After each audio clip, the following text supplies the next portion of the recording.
Good afternoon, biology. Today we're going to review acids, bases, and pH quickly, and then we're going to talk about macromolecules.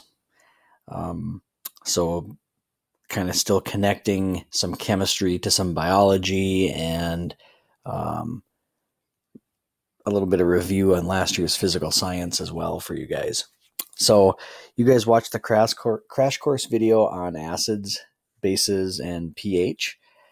So just a quick little review of that over some of the basics. This slide here shows the difference between an acid and a base, some of the clues that are there for us to know the difference between them, such as taste. Not that you should taste a chemical to identify it, but acids and bases taste differently. And they also react differently with some other things. So they talk a little bit about here the bases having trouble dissolving, or that they do dissolve, and acids here talking a little bit about how they can conduct electricity and some of the reactions that can happen here. The pH scale, as was mentioned in the video as well, is a measure of the hydrogen ion concentration. And I know the crash course narrator gave some other definitions of acids and bases, and that's good. And some of that is just a little beyond what we need for chemistry, I guess. We're a biology class, so we don't need to have all the details as far as chemistry, what is going on with acids and bases. So pretty basic for us to understand here. Notice a couple of common items you're familiar with: cleaners, cleaning agents, milk, various fruits and other foods. If we go to another visual of that, a little more simple, but explains the same thing. So the pH scale goes from 0 to 14, and the low side of that is the acidic side. So values from 0 to 7 are considered an acid. Values of 7 to 14 are considered a base. And here are some common items that you guys are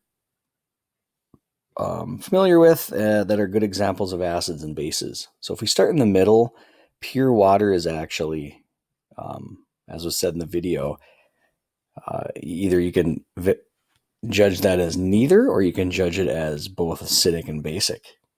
Okay, so neutral, pure water, falls at a 7. Another interesting concept about water. Some of the more acidic things that we see and encounter daily, milk is slightly acidic. Coffee is even more. And some of the more acidic things that you might consume: tomato juice, apple juice, lemon juice. Okay, those can be pretty damaging to teeth and things like that. Stomach acid is very powerful. This is what helps you digest your food. And then some of the more basic things that you guys are familiar with. Eggs are slightly basic. Baking soda, some of our cleaning solutions like hand soap, and we get into some of the stronger solutions like bleach and ammonia are very basic. So either way, if you get to the end of the chart, either on the acid side or the base side, those things can be very dangerous to skin and eyes and your tissues. So you got to be careful with them as you're using them in daily life. But we do use them every day. All right, the next thing we're going to go over is carbon compounds. So we also call these macromolecules. And what a carbon compound does for a living thing is basically makes up the living thing. Okay. Uh, Here are some of the more common elements that are found in living things: carbon, hydrogen, oxygen, phosphorus, sulfur, and nitrogen. Okay. So if you're trying to wonder how am I going to remember that, here's a little tip for you. They're living things. CHOPSN. Living things. You see them hopsin' around, right? Kind of a silly way to remember it, but you see them hopsin' around, and you can remember what elements are in there. So a macromolecule is called in other words, is a giant molecule, which is kind of a oxymoron. We think of molecules as little. How do you get a big little thing? Well, you can. So macro, kind of the opposite of micro. Micro meaning little, macro meaning big. So these are molecules made of thousands of smaller molecules. And the name we give to those parts, the small parts are called monomers.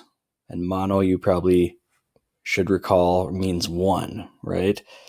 So one structure plus another of the same structure plus another of the same structure plus another, and so on will yield what's called a polymer. Poly means many. So these giant molecules are actually made up of smaller sections commonly repeated.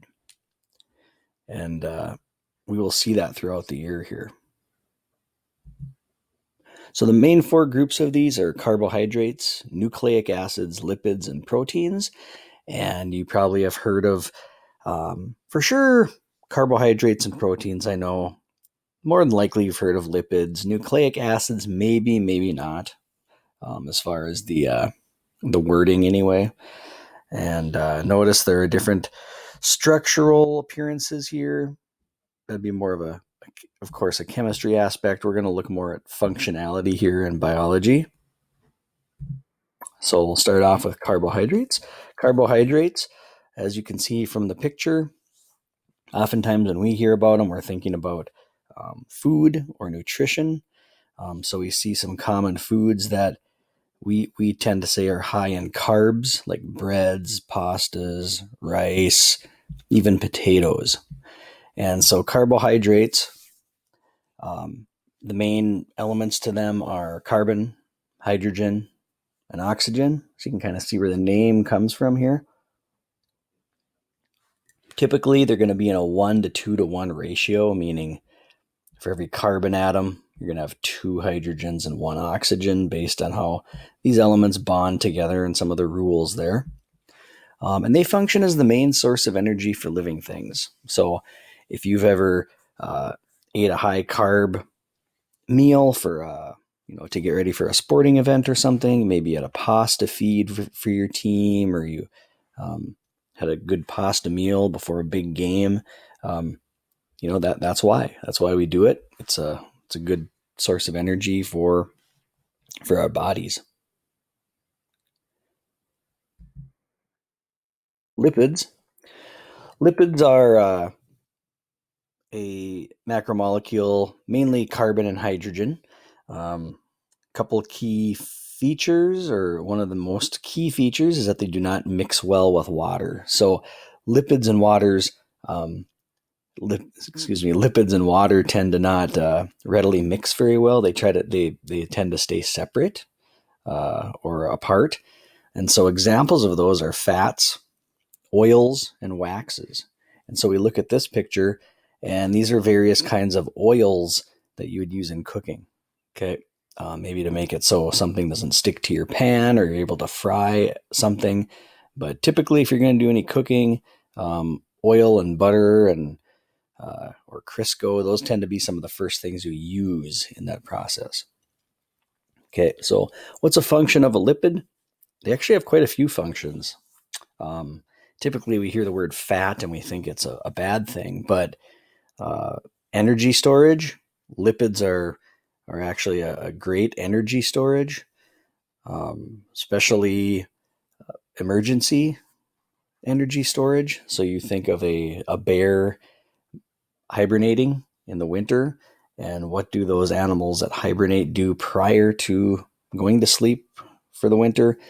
They fatten up, don't they? They put on weight, they put on body fat, and that's to give them energy to sustain themselves through that hibernation process. So we do it too. Fat stores can help you if you do find yourself unable to get food for an amount of time. They're also a major component of membranes and coatings for cells and other structures. Some plants have leaves that are coated with a wax on the outside to keep water inside their inside the structure so they don't dehydrate. And lipids also can function to make our chemical messengers that go throughout our body, our hormones. So the things that tell our body how to do the things they need to do often are a lipid-based molecule. Nucleic acids. This one probably is the one you have heard of the least. A lot of times we hear the word acid and we think of what we just looked at, some true acids. But nucleic acids are quite different. And we'll learn a little bit about how that comes to be later this year when we get to DNA.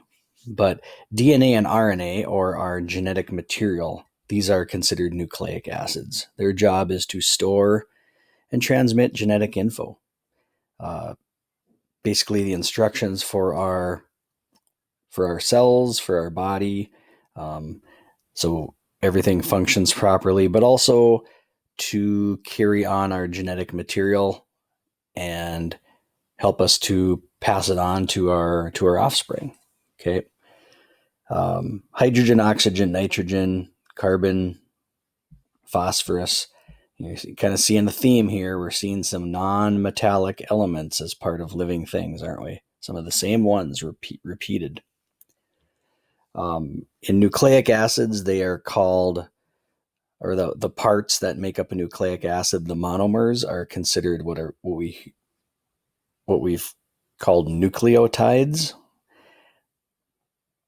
And so I think you guys will grasp that a little more in depth or a little more solidly when we get to DNA. We'll talk about those nucleotides, but you can almost see it here. You can see there's got to be some sort of a pattern to this DNA. If you just look at this cartoonish shape here, we see some similar color combinations. We see some similar ways that they connect. We see the twist in the structure. Even in this single strand of genetic material, or RNA, we see, only a few colors and a few parts to that. So it's obvious there's a pattern to that, and we will learn that. It's pretty easy once you get a grasp on it. Fourth type of macromolecule is called proteins. I know you guys have heard these. Proteins are made of what we call amino acids. So once again, we're getting a large structure created from smaller repeated structures, and that's the amino acids. The elements in proteins: nitrogen, carbon, hydrogen, oxygen. I don't know if you like meat on your nachos.